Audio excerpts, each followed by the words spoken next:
जीवन में उद्देश्य का महत्व। इंसान के जीवन में उद्देश्य का स्पष्टीकरण अति आवश्यक है।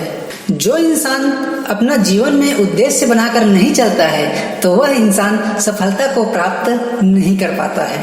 हमारा रोजगार तो जीने का साधन मात्र है, लेकिन हम मनुष्य हैं और हमारे जीवन का उद्देश्य व्यापक है।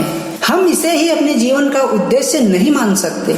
हमारा भारतीय संस्कृति का इतिहास गवाह है कि प्रमाणित भी करते हैं कि जिन महाज्ञानियों ने जो अपनी बुद्धि का उपयोग कर सफल और महान बनते हैं, जिन्होंने अपने संचित ज्ञान का सदुपयोग किया और अधिक से अधिक प्रसार भी किया।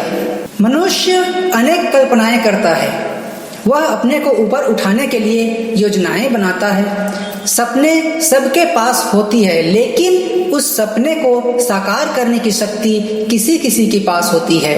सपनों में सब घूमते हैं, सभी अपने सामने कोई न कोई लक्ष्य रख कर चलते हैं, सभी महत्वाकांक्षा का मोती प्राप्त करना चाहते हैं, लेकिन प्राप्त तो वही कर पाता है जो अपने उद्देश्य के साथ जीते हैं। जो एक ही रास्ते पर चलता है अपने उद्देश्य के साथ, और जो कोई ऐसे ही कल्पना के साथ जीते हैं, वो कितने भी कल्पना करें वह सफल नहीं होता है। आप जब तक लक्ष्य नहीं बनाते तब तक लक्ष्य के बिना जिंदगी अधूरा है।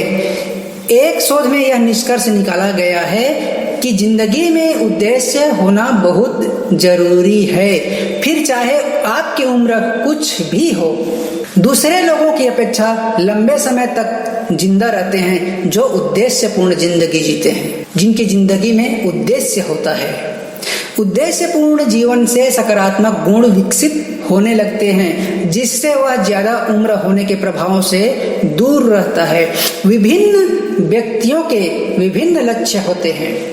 कोई डॉक्टर बनकर रोगियों की सेवा करना चाहता है तो कोई इंजीनियर बनकर निर्माण करना चाहता है, कोई कर्मचारी बनना चाहता है तो कोई व्यापारी बनना चाहता है, कोई नेता बनना चाहता है तो कोई अभिनेता बनना चाहता है। इस बात से कोई फर्क नहीं पड़ता कि व्यक्ति किस उम्र में अपना लक्ष्य निर्धारित करे। व्यक्ति जो चाहता है उसे हासिल करने की दिशा सुनिश्चित करने और एक लक्ष्य निर्धारित कर लेने से उसे लंबे समय तक जिंदा रहने में मदद मिलती है। उद्देश्य के साथ साथ स्वार्थ को छोड़कर परमार्थ को भी महत्व देना चाहिए। उद्देश्य के साथ जीने वालों में गौतम बुद्ध, स्वामी दयानंद, विवेकानंद जी और शिवाजी आदि अनेकों महान व्यक्ति पैदा हुए और अपने व्यक्तित्व को भी ऊंचा उठाया और राष्ट्र और विश्व के लोगों को उद्देश्य के साथ जीने का रास्ता दिखाया। आज भारत को और विश्व को आदर्श नागरिकों की आवश्यकता है। आदर्श शिक्षा द्वारा ही उच्च कोटि के व्यक्ति पैदा किए जा सकते हैं। शेष ईश्वर की इच्छा पर निर्भर है। होता वही है जो ईश्वर चाहता है, पर इंसान को उद्देश्य के साथ कार्य करना चाहिए, उद्देश्य के साथ जीना चाहिए। अगर अभी भी आपके जीवन में बदलाव नहीं आया है तो अभी अपनी जिंदगी में इस कहानी के माध्यम से अपने जिंदगी में बदलाव लाएं और उद्देश्य को जीवन में अपनाएं। एक नर्तकी के दोहे ने सबका जीवन बदल दिया। एक राज्य में एक राजा को राज भोगते भोगते काफी समय हो गया था। बाल भी सफेद हो चुके थे। एक दिन उसने अपने दरबार में उत्सव का आयोजन करवाया और अपने गुरुदेव एवं मित्र देश के राजाओं को भी सादर आमंत्रित किया। उत्सव को रोचक बनाने के लिए राज्य की सुप्रसिद्ध नर्तकी को भी नृत्य प्रदर्शन करने के लिए बुलाया गया। राजा ने कुछ स्वर्ण मुद्राएं अपने गुरुजी को भी दी ताकि नर्तकी के अच्छे गीत और नृत्य पर उसे पुरस्कार कर सके। सारी रात नृत्य चलता रहा। ब्रह्म मुहूर्त का समय आया।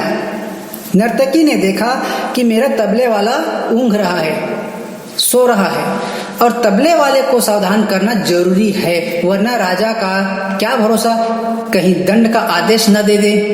तो उसको जगाने के लिए नर्तकी ने एक दोहा पढ़ा। बहुत बीती थोड़ी रही, पल पल गई बिताई, एक पल के कारण ने ना कलंक लग जाए। अब इस दोहे का अलग अलग व्यक्तियों ने अपने अनुसार, अपने अनुरूप अलग अलग अर्थ निकाला। तबले वाला सतर्क होकर बजाने लगा। जब यह दोहा गुरुजी ने सुना और गुरुजी ने सारी मोहरें उस नर्तकी को अर्पण कर दी। दोहा सुनते ही राजा की लड़की ने भी अपना नौलखा हार नर्तकी को भेंट कर दिया। दोहा सुनते ही राजा के पुत्र युवराज ने भी अपना मुकुट उतारकर नर्तकी को समर्पित कर दिया। राजा बहुत ही अचंभित हो गया। सोचने लगा, रात भर से नृत्य चल रहा था, पर ऐसा अचानक एक दोहे से क्या हुआ कि सबने अपनी अपनी मूल्यवान वस्तु खुश होकर इस नर्तकी को समर्पित कर दिया। जिज्ञासावश राजा ने सिंहासन से उठा और नर्तकी को बोला कि एक दोहे द्वारा एक नीच नर्तिका होकर तुमने सबको लूट लिया। राजा ने सबसे इस विषय पर अपने अपने विचार जानने की इच्छा जाहिर की।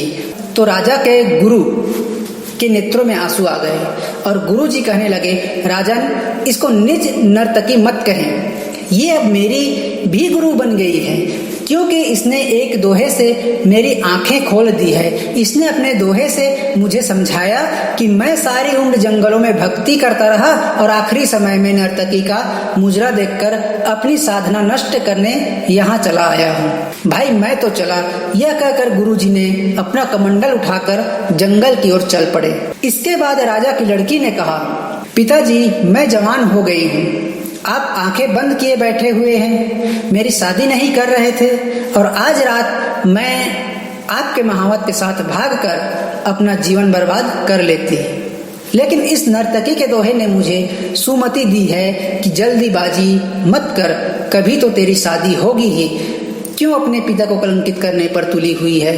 युवराज ने कहा, पिताजी, आप वृद्ध हो चले हैं, फिर भी मुझे राज करने का अवसर नहीं दे रहे हैं। मैंने आज रात ही आपके सिपाहियों से मिलकर आपका कत्ल करवा देना चाहता था, लेकिन इस नर्तकी के दोहे ने समझाया कि पगले, आज नहीं तो कल आखिर राज तो तुम्हें ही मिलना है। क्यों अपने पिता के खून का कलंक अपने सिर पर लेना चाहता है? धैर्य रख।